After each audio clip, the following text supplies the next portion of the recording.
Joe, j'ai une question.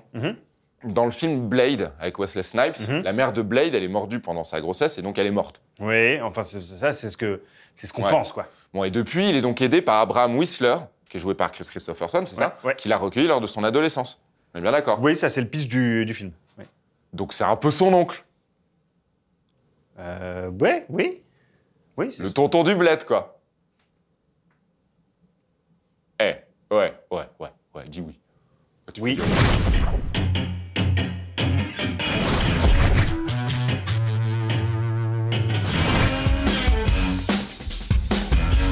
« 1998, déboule en salle le premier épisode de Blade avec Wesley Snipes dans le rôle du héros de Marvel, mi-homme, mi-vampire. Surprise, non seulement c'est super bien, mais en plus ça cartonne. Le studio s'empresse donc de livrer 2 suites et on ne retiendra que celle réalisée par Guillermo del Toro, Blade 2.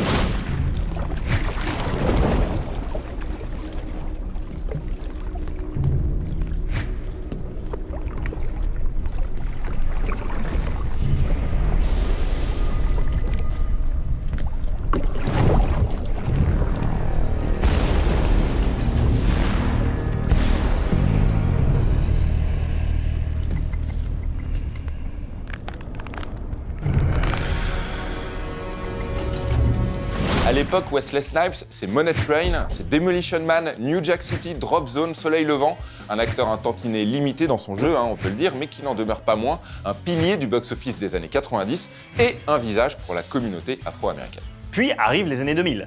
Les mauvais choix, les 3 années de prison ferme pour fraude fiscale. Wesley est grillé à Hollywood, du moins un temps. On le croise dans The Expendables 3 et Chirac de Spike Lee, mais bon, c'est quand même discret et pas bien passionnant. En fait, Blade, c'est encore à ce jour son dernier grand rôle, un peu le chant du cygne. Donc forcément, depuis sa sortie de prison en 2013, il milite pour revenir dans le giron de Marvel, tweetant sans discrétion aucune des gifs de Blade, quand il ne déclare tout simplement pas en interview être frais et dispo, surtout dispo.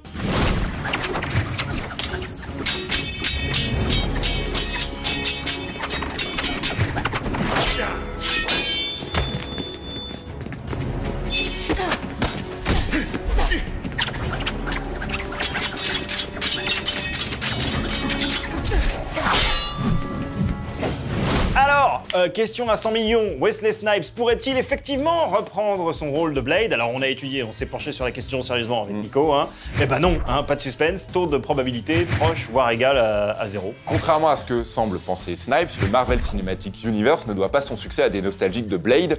Le premier Iron Man y est sorti 4 années après le dernier film Blade. De plus, Blade n'a en rien ouvert la voie au film de super-héros tant il est différent des X-Men, Thor, Captain America, etc. Voilà, Blade en effet est un super-héros complètement inconnu de tous au moment de sa sortie, bien qu'il existe dans le comics depuis 1973. En réalité, les gens se pressent dans les salles pour voir une variation badass de Dracula, bien davantage qu'une adaptation Marvel.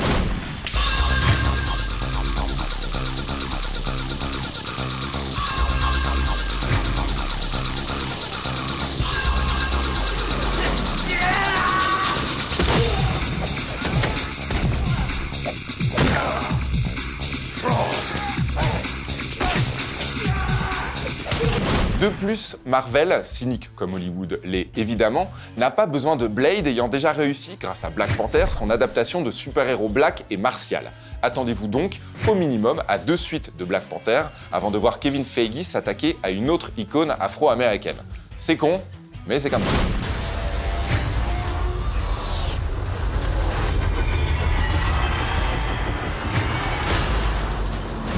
Mais il y a des séries sur Netflix aussi, des séries Marvel.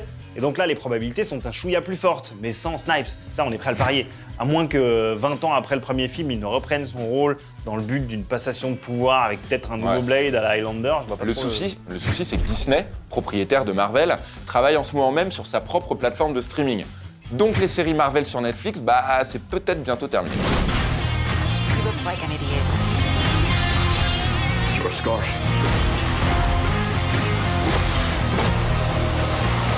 On résume donc, Wesley Snipes de retour dans le rôle de Blade sur grand écran?